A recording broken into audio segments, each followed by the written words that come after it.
जय हिंद, नमस्कार. Valentine's day अगदी जवळ आलाय, म्हणजे अगदी परवावरच आलाय ना, 14 तारीख. आणि मग त्या व्हॅलेंटाईन्स डेचे सगळे डेज चालू होतात. मग कधी रोज डे, तर कधी टेडी बिअर डे, तर कधी डेअरी मिल्क डे, काय काय कसले कसले प्रकार. पण ह्याच्यामध्ये प्रेम ही भावना आता कमर्शियलाइज झाली आहे असं नाही वाटत का तुम्हाला?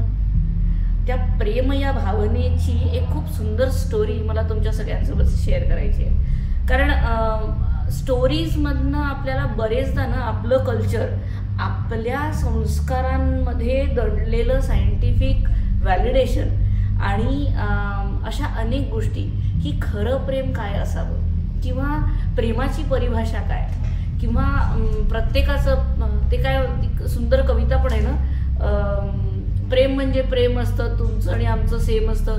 असंही म्हटलं जातं की प्रेम म्हणजे प्रेम असतं, तुझं माझं खरंच वेगळंही असतं. आपण शिकायचं असतं मोठ्यांकडनं, आपण शिकतो आपल्या परमेश्वराकडनं, आपल्या राघवेंद्र सरकाराकडनं. राघवेंद्र सरकार म्हणजे आपले प्रभू श्रीराम यांची प्रेम कहाणी तुम्ही सगळ्यांनी अनेकदा ऐकलेली आहे. रामायण या मूलभूत कथेचा एक छोटासा पार्ट मी आज तुमच्यासोबत शेअर करणार आहे. रामायण आपल्या सगळ्यांना, रामायण म्हटलं की सगळ्यात आधी दिसतो तो रावण, त्यातली सीता आणि हरण झालेली सीता, मग त्याच्या मागे धावणारे वानरसेना, मग तो बांधलेला पूल, मग त्या रामानी शिलान्यास करून त्यातनं काढलेली एक देवी, मग त्यातनं असे अनेक एपिसोड्स आपल्याला दिसतात. पण या सगळ्यांमधलं प्रेम बहुधा आपण बघायला विसरलो आहे. आत्ताच सिंघम 3 बघितला, खरंच अप्रतिम बॅलन्स ठेवून तो मूवी बनवला गेला. मला फार आवडलं. त्यांनी तो बॅलन्स ठेवून तो मूवी बनवत गेले आणि खऱ्या प्रेमाची कहाणी सांगत गेले. अशीच एक कहाणी तुम्हा सगळ्यांसाठी.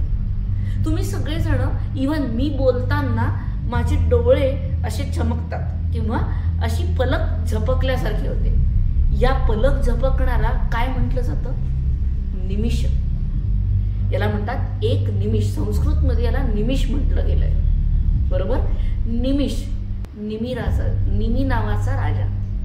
खूप खूप खूप म्हणजे सीतेचे खापर खापर खापर खापर खापर पंजोबा, म्हणजे खापर पंजोबांच्या 3 पिढ्यांचे खापर पंजोबा, अशी ही पिढी.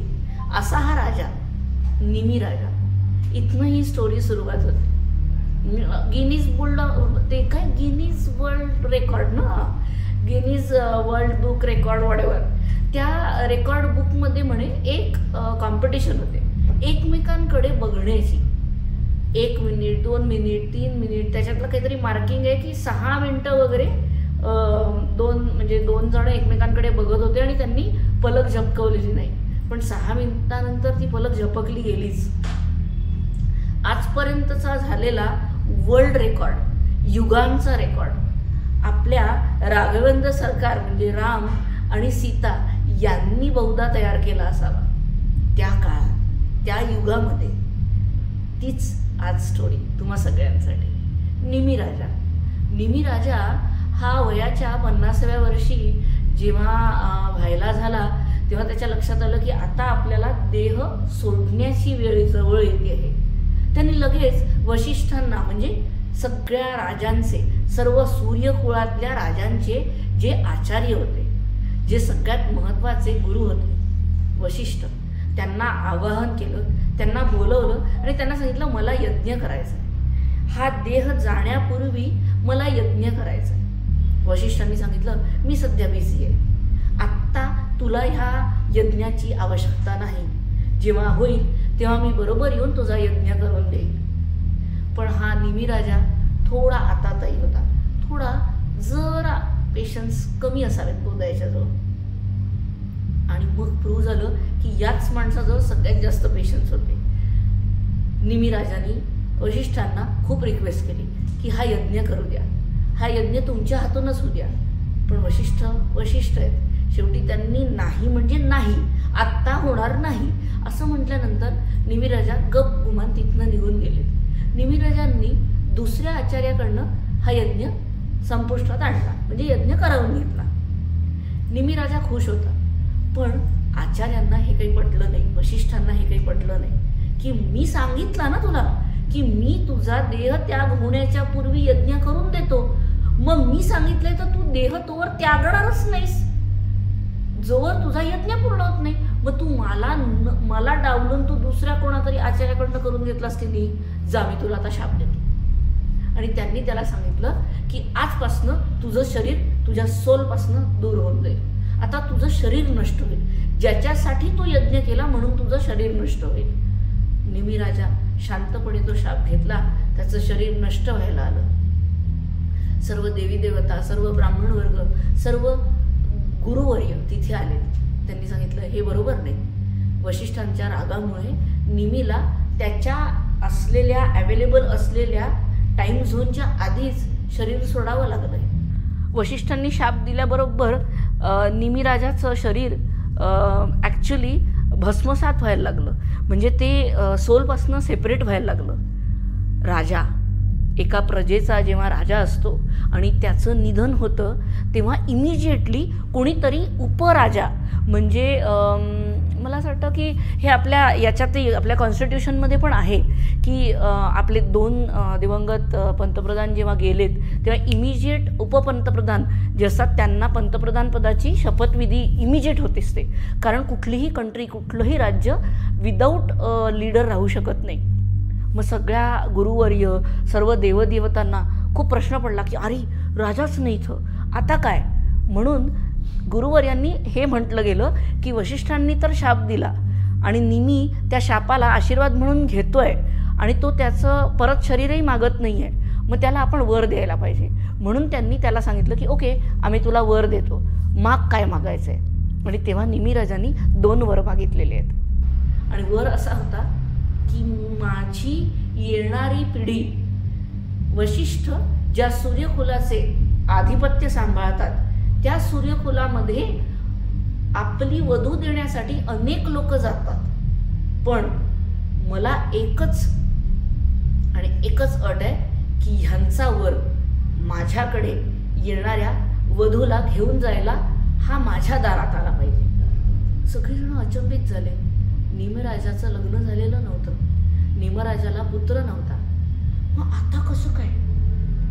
सगळेच हल्लेत. That was the first actually test tube baby.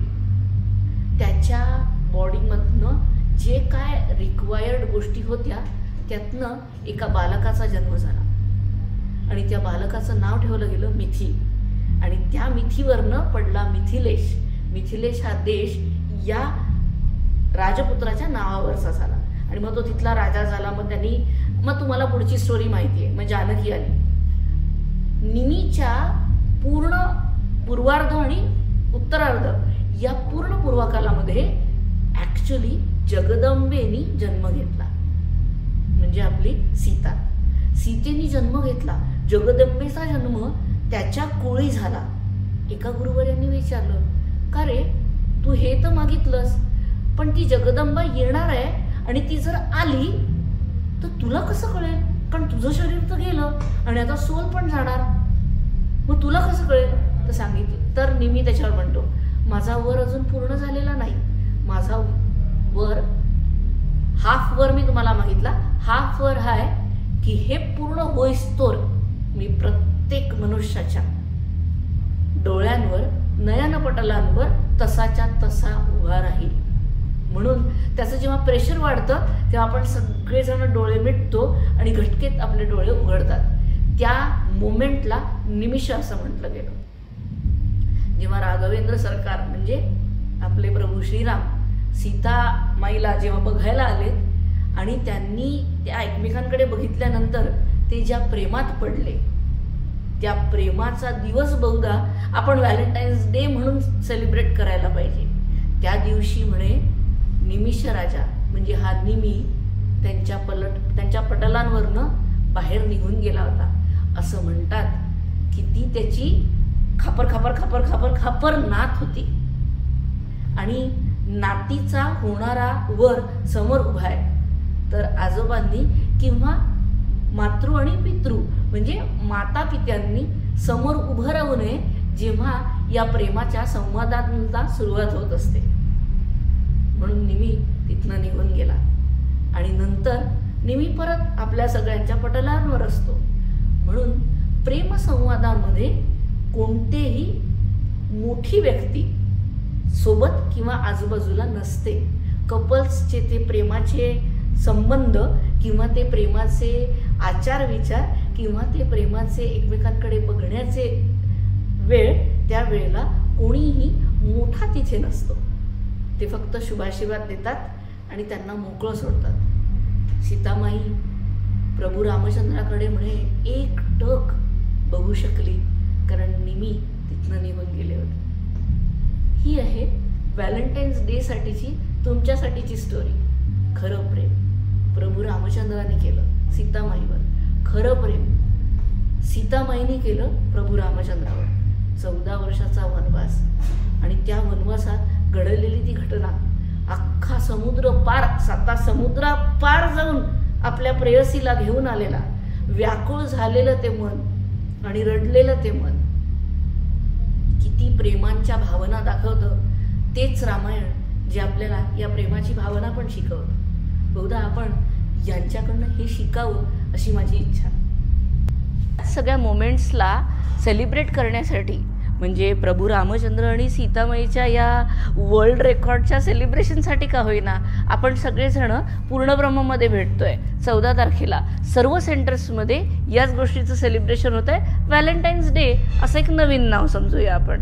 त्यानिमित्ताने आपल्या सगळ्यांची भेट होईल आणि प्रेमाचा हाच एक सुरेख सुवास सगळीकडे पसरू देत, हीच प्रभू रामचंद्राच्या चरणी प्रार्थना. बाय.